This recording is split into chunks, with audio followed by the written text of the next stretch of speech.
Deməli, qış gün dönümündə hansı ölkədə havanın temperaturu yüksək olacaq? Xəritədə göstərəyəm var, Cəbrayıl.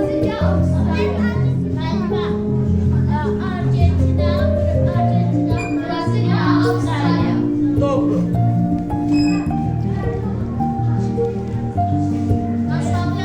Hayır, sola ehtiyac yoxdur. Yalnız ölkələrin adını qeyd edək.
Afrika qitəsinin ölkəsidir. Yusuf, Əlcəzairi göstərə bilərsən. Doğru, əla. Əyləşdi Əminə. Yazırıq. Gündüzlər uzun, gecələr qısanı qeyd edilir orada.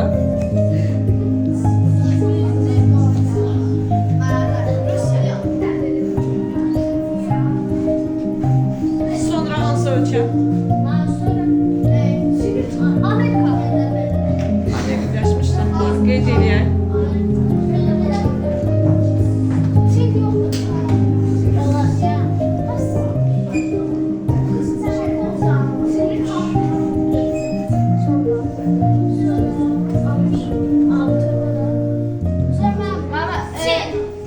Seni qeyd edək.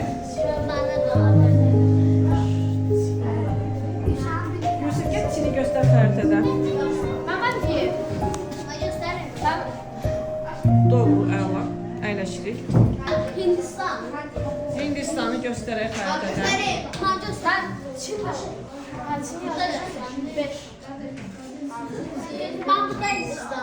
Doğru.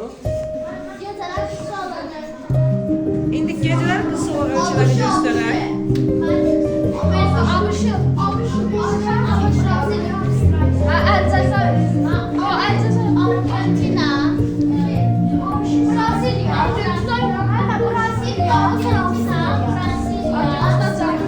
Doğru değil, doğrudur. Yani biz artık yay günü günü Arif müəlliməyə bax.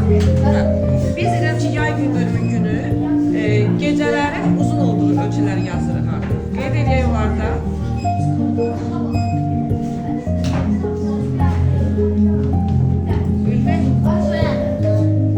Ülvi get göstər digər ölçüləri. Cəbrayıl əyləşirik balam. Teşekkürlər.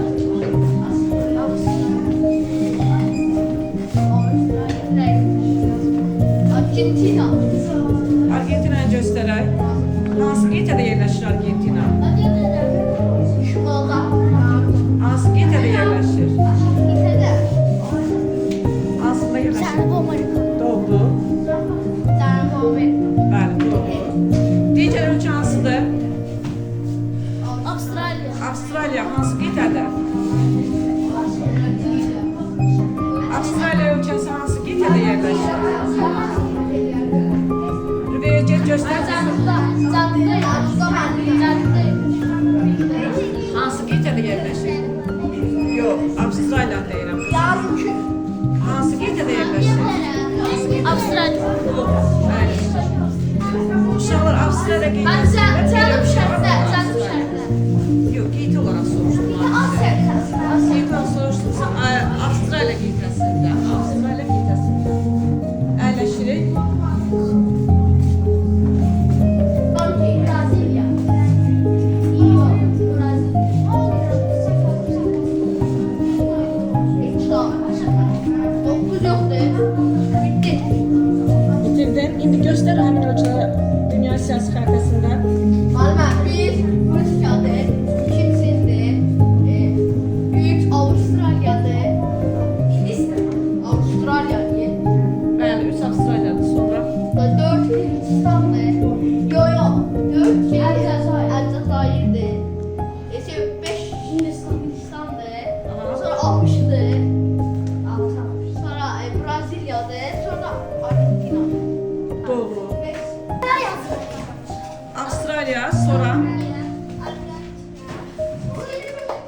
Cəbrayıl gedək.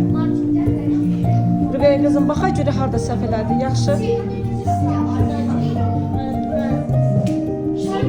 Şərq ora deyil, bir də diqqətli ol. Yo, diqqətli olaq biraz.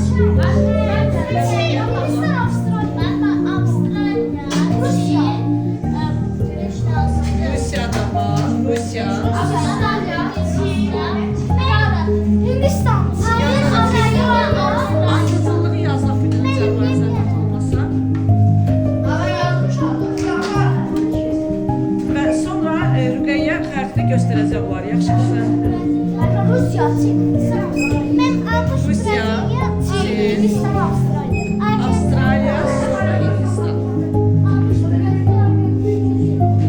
Rusya, Çin, Avustralya.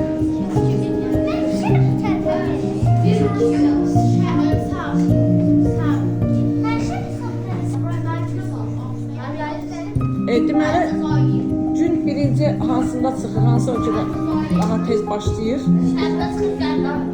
Bəli.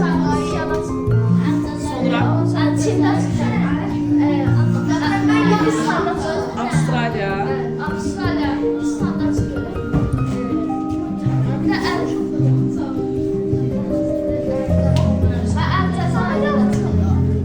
Əlcəzair, bəli.